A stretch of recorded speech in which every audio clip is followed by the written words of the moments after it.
it's a kind of romance, a meeting, boy and girl, and through to sex, the split, the breakup, and all that kind of stuff in kind of 9 minutes, all kind of on the same day, except in their heads they're progressing through the time. So that's the kind of conceit. So it's a kind of compressed romantic comedy that goes wrong and sort of ends up mildly tragic. That was the kind of concept. For me, it was the first sort of proper shoot. I never went to film school, so it was it was the first time I had proper toys, proper kit, and a proper crew. So that was nice.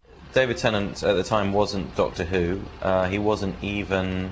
What had he done by then? He'd done a couple of things. He'd had a couple of appearances, but it was before the Harry Potter things. It was quite a long time ago, certainly in his career. So he wasn't. I wouldn't say he's just starting out.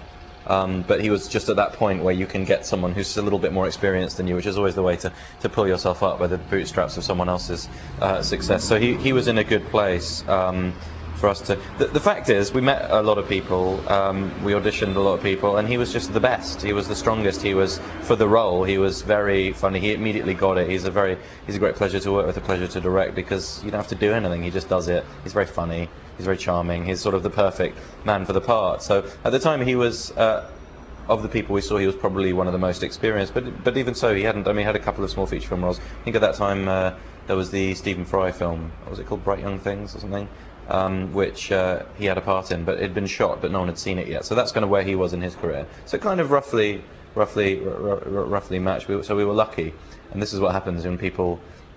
As an experience I had similarly on Song of Songs as well, you work with someone who no one's quite heard of yet, but they've actually done a few things that are sitting there waiting to come out, and then they do come out, and then you kind of go, and then it's meant that the short has had, because of David's success, it's had more and more attention, probably more than it deserves really, because as he goes from sort of triumph to triumph, it's like, oh, that's the short with David Tennant in, it's like, okay, yeah, thanks, good. There was one bit in particular in the film where David was just sort of allowed to improvise, but there were some lines given, but he just kept going and kept doing his own versions and did this very physical comedy and really let rip. We'd been quite controlled up till that point, and just had us all in hysterics, and which was a problem. So we had to do that a few times. So no, it was a lot of fun to work with. Yeah.